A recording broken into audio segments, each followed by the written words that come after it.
ഇന്ന് നമ്മൾ സംസാരിക്കാൻ പോകുന്നത് കാബയെ കുറിച്ചാണ്. പരിശുദ്ധമായ കാബ. സൗദി അറേബ്യയിലെ മക്കയിൽ സ്ഥിതി ചെയ്യുന്ന കാബ ഇസ്ലാമിലെ ഒരു പുണ്യ നിർമ്മിതിയാണ്. അതിൻ്റെ ചരിത്രം ഇസ്ലാമിക കാലഘട്ടത്തിന് മുമ്പുള്ളതും ഇസ്ലാമിക പാരമ്പര്യത്തിൽ ആഴത്തിൽ വേരൂന്നിയതുമാണ്. കാബ യഥാർത്ഥത്തിൽ അബ്രഹാം നബിയും അദ്ദേഹത്തിന്റെ മകൻ ഇസ്മായിലും ചേർന്ന് ഒരു ഏകദൈവ ആരാധനാലയമായി നിർമ്മിച്ചതാണെന്നാണ് ഇസ്ലാമിക പാരമ്പര്യം വിശ്വസിക്കുന്നത്. ഇസ്ലാമിന്റെ ആവിർഭാവത്തിന് മുമ്പ് കാബ വിവിധ അറേബ്യൻ ഗോത്രങ്ങളുടെ ഒരു തീർത്ഥാടന കേന്ദ്രമായിരുന്നു. അവിടെ നിരവധി വിഗ്രഹങ്ങൾ സ്ഥാപിച്ചിരുന്നു. ക്രിസ്തുവർഷം 630 മുഹമ്മദ് നബീസ കാബയെ വിഗ്രഹങ്ങളിൽ നിന്നും ശുദ്ധീകരിച്ചു. അത് ദൈവത്തിന്റെ ആരാധനയ്ക്കായി മാത്രം സമർപ്പിച്ചു. ഈ സംഭവം ഇസ്ലാമിലെ ഏറ്റവും വിശുദ്ധമായ സ്ഥലമെന്ന നിലയിൽ കാബയുടെ പ്രാധാന്യം അടയാളപ്പെടുത്തുന്നു. പല പ്രകൃതി ദുരന്തങ്ങളും മനുഷ്യ ഇടപെടലും കാരണം നൂറ്റാണ്ടുകളായി കാബ നിരവധി പുനർനിർമ്മാണങ്ങൾക്കും അറ്റകുറ്റപ്പണികൾക്കും വിധേയമായിട്ടുണ്ട്. ഇസ്ലാമിന്റെ പഞ്ചസ്തംഭങ്ങളിൽ ഒന്നായ ഹജ്ജ് തീർത്ഥാടനത്തിന്റെയും ഉംറ തീർത്ഥാടനത്തിന്റെയും കേന്ദ്ര ബിന്ദുവാണ് ഈ കാബ. ലോകമെമ്പാടുമുള്ള മുസ്ലിങ്ങൾ അവരുടെ ദൈനംദിന പ്രാർത്ഥനയിൽ കാബയെ അഭിമുഖീകരിക്കുന്നു. ലോകമെമ്പാടുമുള്ള മുസ്ലിങ്ങളുടെ ഐക്യത്തിന്റെയും വിശ്വാസത്തിന്റെയും കേന്ദ്ര പ്രതീകമാണ് കാബ. മുഹമ്മദ് നബീസ ഒരിക്കൽ ഇങ്ങനെ പറഞ്ഞു: തീർച്ചയായും ഈ കാബ ദൈവത്തിനാൽ വിശുദ്ധീകരിക്കപ്പെട്ടതാണ്. അത് വിശുദ്ധീകരിക്കപ്പെട്ട ദിവസം മുതൽ ന്യായവിധി ദിവസം വരെ പവിത്രമായി തുടരുന്നതാണ്. ഏറ്റവും മഹത്തായ യുദ്ധം പരിശുദ്ധമായ ഹജ്ജാണ്. അങ്ങനെയാണ് പരിശുദ്ധനായ പ്രവാചകൻ പറഞ്ഞത്. അവനവന്റെ ആത്മാവിനെ വിശുദ്ധിയിലേക്ക് നയിക്കുന്നതിന് വേണ്ടിയാണ് ജീവിക്കേണ്ടതെന്നാണ് ഇത് സൂചിപ്പിക്കുന്നത്. ചില ഉദ്ധരണികൾ ഇതാണ്. ദൈവദൂതനായ നബി തിരുമേനി ഇങ്ങനെ പറഞ്ഞു: ജനങ്ങൾ സ്വർണത്തിന്റെയും വെള്ളിയുടെയും ഖനികൾ പോലെയാണ്. അവർ അറിവില്ലായ്മയിൽ നിന്നും അറിവ് നേടുന്നു. ആത്മീയത അറിയുമ്പോൾ കൂടുതൽ ശ്രേഷ്ഠനായി തീരുന്നു. ദൈവദൂതനായ നബി തിരുമേനി ഇങ്ങനെ പറഞ്ഞു: വിജ്ഞാനമുള്ള വാക്ക് വിശ്വാസിയുടെ കളഞ്ഞുപോയ സ്വത്താണ്. അതിനാൽ അതെവിടെ കണ്ടാലും അതിനുമേൽ അവന് കൂടുതൽ അവകാശമുണ്ട്. വിജ്ഞാനം തേടിയുള്ള യാത്ര പോകുന്നവൻ തിരികെ വരുന്നതുവരെ ദൈവത്തിന്റെ മാർഗത്തിലാകുന്നു. ജ്ഞാനസമ്പാദനം എല്ലാ മുസ്ലിങ്ങളുടെയും കർത്തവ്യമാണ്. ഒരു സത്യവിശ്വാസിയും നന്മ കൊണ്ട് വയറു നിറയ്ക്കുകയില്ല. അവന്റെ അന്ത്യം സ്വർഗമാകുന്നതുവരെ. അതായത് നന്മ ചെയ്യുന്നതിൽ മനുഷ്യൻ മടിക്കരുത്. നന്മയുടെ പൂർത്തീകരണമാണ് സ്വർഗത്തിലേക്കുള്ള പ്രവേശനം. നിശ്ചയം ജനങ്ങൾക്ക് നല്ലത് പഠിപ്പിച്ചു കൊടുക്കുന്നവർക്ക് വേണ്ടി ദൈവത്തിന്റെ മലക്കുകളും ആകാശഭൂമിയിലുള്ളവരും മാളത്തിലെ ഉറുമ്പും മത്സ്യവും കൂടി പ്രാർത്ഥിക്കുന്നതാണ്. ദൈവം അവർക്ക് അനുഗ്രഹം ചൊരിയുന്നു. മതവിദ്യ അഭ്യസിക്കാൻ ആരെങ്കിലും നല്ല വഴിയിൽ പ്രവേശിച്ചാൽ സ്വർഗത്തിലേക്കുള്ള മാർഗം അവന് ദൈവം എളുപ്പമാക്കി കൊടുക്കുന്നു. നിശ്ചയം മലക്കുകൾ മതവിദ്യാർത്ഥിക്ക് അവരുടെ പ്രവൃത്തിയിലുള്ള സന്തോഷം കാരണം ചിറക് താഴ്ത്തിക്കൊടുക്കുന്നതാണ്. ആകാശഭൂമിയിലുള്ളവർ വെള്ളത്തിലെ മത്സ്യവും കൂടി പണ്ഡിതന്റെ പാപമോചനത്തിനു വേണ്ടി പ്രാർത്ഥിക്കും.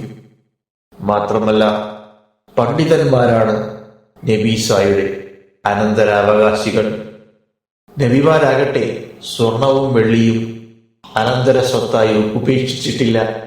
വിദ്യയാണ് അവർ അനന്തരമായി വിട്ടേച്ചു പോയത്.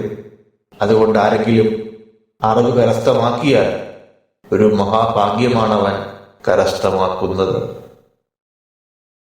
ഇസ്രയേലിന്റെ രാത്രിയിൽ ദൈവത്തിന്റെ മാലാഖയായ ജബ്രീൽ നബി തിരുമേനിയുടെ മുന്നിൽ 2 സ്വർണ്ണ പാത്രങ്ങൾ കൊണ്ടുവന്നു വെച്ചു. ഒന്നിൽ പാലും ഒന്നിൽ കള്ളും നിറച്ചിരുന്നു.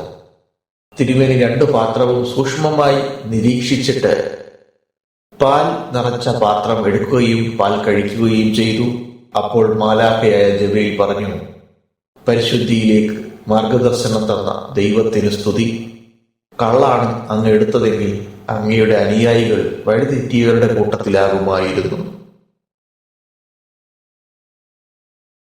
നമുക്കറിയാം, ഉറുമ്പുകളെ തീയിട്ടു കത്തിച്ചു കളഞ്ഞവരോട് നബി തിരുമേനി കോപം കൊണ്ട് ജ്വലിച്ചത്. ഹറാജ് അഥവാ കൊലപാതകം നബി തിരുമേനി ഒരിക്കലും അംഗീകരിച്ചിട്ടില്ല. ഇവിടെ മറ്റൊരു ഉദാഹരണം കൂടി പറയാം. പട്ടുനൂൽ ഇടകലർത്തി നെയ്ത ഒരു വസ്ത്രം പള്ളിയുടെ വാതിൽക്കൽ വിൽപ്പനയ്ക്ക് വെച്ചിരിക്കുന്നത് ഉമർ കണ്ടു. അപ്പോൾ തിരുമേനിയെ സമീപിച്ച് അദ്ദേഹം ഇപ്രകാരം ഉണർത്തി, ദൈവദൂതരെ, ഈ വസ്ത്രം താങ്കൾ വിലയ്ക്ക് വാങ്ങിയിട്ട് വെള്ളിയാഴ്ച ദിവസം നിവേദന സംഘങ്ങളെ സ്വീകരിക്കുവാൻ ധരിച്ചിരുന്നെങ്കിൽ നന്നായിരുന്നു. അപ്പോൾ തിരുമേനി നീരസത്തോടെ അരുളി, പരലോകത്ത് നന്മയുടെ ഒരു അംശവും ലഭിക്കാത്തവൻ മാത്രമേ ഈ വസ്ത്രം ധരിക്കുകയുള്ളൂ. പിന്നീടൊരിക്കൽ അത്തരം കുറെ വസ്ത്രങ്ങൾ തിരുമേനിക്ക് വന്നു കിട്ടി. അപ്പോൾ അതിലൊന്ന് തിരുമേനി ഉമറിന് നൽകി. അന്നേരം ഉമർ പറഞ്ഞു, ദൈവത്തിന്റെ പ്രവാചകരെ, അവിടുന്ന് എനിക്കത് ധരിക്കുവാൻ തരികയാണോ? ഇതിനെപ്പറ്റി അങ്ങ് മുമ്പ് ചിലത് എന്നോട് പറഞ്ഞിട്ടുണ്ട്. അപ്പോൾ തിരുമേനി പറഞ്ഞു, നിങ്ങൾക്ക് ധരിക്കാൻ വേണ്ടിയല്ല ഇത് ഞാൻ നൽകിയിരിക്കുന്നത്, മറ്റവല്ലവർക്കും നൽകുക. അപ്പോൾ മക്കയിൽ താമസിച്ചിരുന്ന ബഹുദൈവ വിശ്വാസിയായ തന്റെ ഒരു സഹോദരന് ഉമർ അത് ധരിക്കുവാൻ കൊടുത്തു.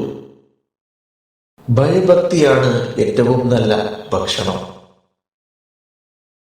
കുറിയ കാലുകളോട് കൂടിയ ഒരു എത്യോപ്യക്കാരൻ ഈ കാബ പൊളിക്കുന്നതാണ്. ഹജ്ജ് മുടങ്ങുന്ന നാളിൽ അന്ത്യദിനവും വരുന്നതാണ്. മക്കയിലെ കാബയുടെ കിഴക്കേ മൂലയിൽ സ്ഥാപിച്ചിരിക്കുന്ന ഒരു പുരാതന കല്ലാണ് ഹജർ അൽ അസ്വദ് അഥവാ കറുത്ത കല്ല്.